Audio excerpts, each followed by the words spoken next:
কাঁঠালকে কিন্তু অনেকেই মাংসের সাথে তুলনা করে। কাঁঠালের স্বাদ নাকি মাংসের মতো হয়। আপনারা কি কখনো কাঁঠাল রান্না করে মাংসের মতো স্বাদ পেয়েছেন? যদি না পেয়ে থাকেন তাহলে আজকের ভিডিওটা আপনাদের জন্য।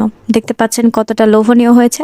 ঝোল দেখলেই মনে হচ্ছে যে আসলে এটা খেতে কতটা মজা হয়েছিল। কিভাবে রান্না করলে কাঁঠাল একদম মাংসের মতো স্বাদ লাগে আজকে আপনাদের সবকিছুই বলবো। আচ্ছা, যারা নতুন, যারা কাঁঠাল কাটতে পারে না তাদের জন্য একটু আমি ভিডিওটা করে দেখাচ্ছি কিভাবে কাঁঠাল কাটতে হয়। সরিষার তেল 2 হাতে মাখিয়ে নিবেন, তারপরে বটিতে নিবেন। তারপরে ১ম এ কাঁঠালের ডগা যেটা আছে, মানে আগা যেটা আছে, সেটা কেটে নিবেন। কেটে নিয়ে তারপরে কাঁঠালটা এরকম উপরভাবে ধরলেই দেখতে পাবেন যেরকম গরু, ছাগল জবাই দিলে যেরকম রক্ত বের হয়ে আসে সেরকমটা বের হয়ে আসবে। তারপরে আপনারা একটা পাত্রে পানি নেবেন আর পানির ভেতরে কাঁঠাল কেটে, কেটে রাখবেন। এখানে আমি যে পিস করে কাঁঠালটা নিচ্ছি সেটা আমি কেটে, কেটে পানির ভেতরে রাখছি। এখানে আমার কাঁঠালটা অনেক কচি ছিল, তো সেক্ষেত্রে আমি একটু বড় সাইজ করে কেটে নিয়েছি। আপনারা যদি একটু কাঁঠালটা বড় সাইজ হয় তাহলে অবশ্যই একটু ছোট করে কেটে নেবেন। আচ্ছা, আমি এখানে ১ম এ লবণ আর হলুদ দিয়ে এটা একটু ভাপ দিয়ে নিয়েছি। দেখতে পাচ্ছেন আমার ভাপ দেওয়া হয়ে গেছে। এখানে প্রায় ৫০ থেকে ৬০% সেদ্ধ হয়ে গেছিল এই পর্যায়ে। তো এখানে আমি ফ্রাই প্যানে তেল নিয়ে নিচ্ছি। কাঁঠালগুলোকে আমি এখন একটু ভেজে নেব। ভেজে নিলে স্বাদটা অনেক বেশি ভালো লাগে। তো অবশ্যই আপনারা এই স্টেপটা ফলো করবেন। ভিডিওর এই পর্যায়ে আপনাদের কাছে ছোট্ট একটা অনুরোধ থাকবে, আমার ভিডিওটা যদি একটু ভালো লাগে থাকে তাহলে একটা লাইক করতে ভুলবেন না। আর চ্যানেল নতুন হয়ে থাকলে একটা সাবস্ক্রাইব তো করতেই পারেন। আচ্ছা, এ পর্যায়ে দেখতে পাচ্ছেন আমার কাঁঠালগুলো ভাজা হয়ে গেছে। আমি তুলে নিচ্ছি। হালকা গা লাল লাল হয়ে আসলে এটা আপনারা তুলে নিতে পারবেন, কোনো সমস্যা নেই। এরপর আমি দিয়ে দিচ্ছি আলু। মাংসের ভেতরে ধরেন আলু যেরকম একটা স্বাদ আছে, তো কাঁঠালের ভেতরে আলুর একটা অন্যরকম স্বাদ আছে। আপনারা যখন রান্না করবেন অবশ্যই আমার কথা মনে পড়বে। আচ্ছা, যাই হোক, এখানে আমরা পেঁয়াজ আর মরিচ দিয়ে দিয়েছি। এখানে পেঁয়াজের পরিমাণটা একটু বেশি রাখবেন, তাহলে ঝোলটা সুন্দর গাঢ় হবে আর ভালো লাগবে। তো এখানে পেঁয়াজ যখন একটু স্বচ্ছ হয়ে আসবে এ পর্যায়ে আমি দারুচিনি, এলাচ, তেজপাতা, লবঙ্গ দিয়ে দিয়েছি। এটা মাংসের একটা ফ্লেভার যুক্ত করবে।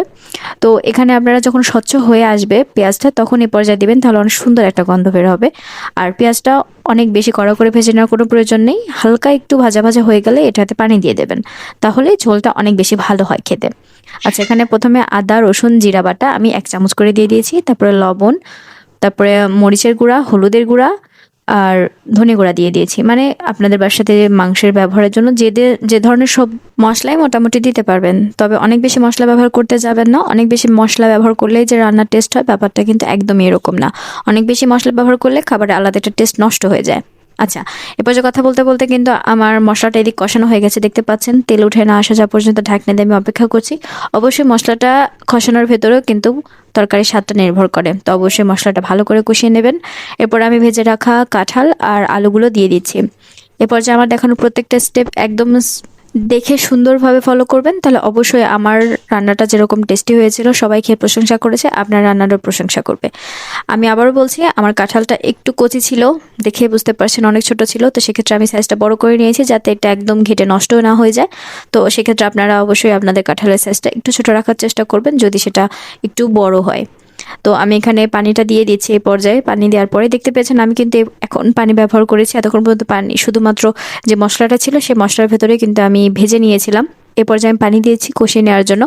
যতটা টাইম নিয়ে কষাতে পারবেন ততই ভালো। একদম চুলার আঁচটা মিডিয়াম, একদম লোতে রাখবেন, রেখে তারপরে করবেন, কারণ এখানে অনেক ধরনের মশলা আছে, পুড়ে যাওয়ার সম্ভাবনা থাকে। তো অনেক সময় ধরে এটা দেখতে পাচ্ছেন আমি অনেকবার নাড়াচাড়া করে নিচ্ছি। তো আপনারাও সেই কাজটাই করবেন, বেশি নাড়াচাড়া করে একদম যেটা দিয়েছেন পানি কষানোর জন্য সে পানিটা যেন শুকিয়ে যায়।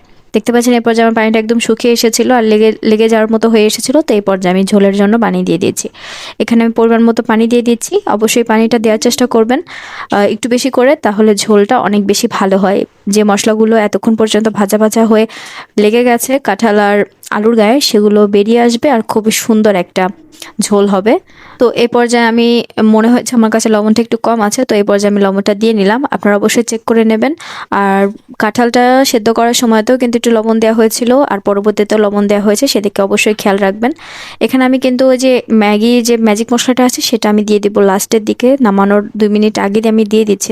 এটা অপশনাল, আপনারা চাইলে নাও দিতে পারেন। তবে একদম স্বাদ পাওয়ার জন্য আমি আপনাদের বলবো যে মশলাটা আপনারা ব্যবহার করবেন। মাত্র 5 টাকা দাম। যখন কাঁঠাল কিনবেন অবশ্যই একটা এরকম মশলা কিনে আনবেন, দেখবেন স্বাদটা অনেক বেশি ভালো হয়। পর্যায়ে দেখতে পাচ্ছেন আমার রান্নাটা শেষ হয়ে গেছে। আর এটা দেখতে কতটা লোভনীয় হয়েছে, এটা খেতে কিন্তু অসম্ভব ভালো হয়েছিল। খুব সুন্দরভাবে সেদ্ধ হয়ে গেছিল সবকিছু। আর এটার ঝোলটা একদম মাংসের মতো স্বাদ ছিল, মানে ঝোল দিয়েই 2 প্লেট ভাত অনায়াসে খাওয়া সম্ভব।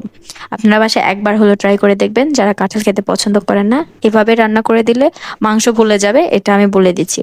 আচ্ছা, আমার ভিডিওটা যদি আপনাদের ভালো লেগে থাকে তাহলে অবশ্যই একটা কমেন্ট করতে পারেন। আর এতক্ষণ আমার ভিডিওগুলো দেখার জন্য অসংখ্য ধন্যবাদ। আজকে এই পর্যন্ত। সবাই ভালো থাকবেন, সুস্থ থাকবেন।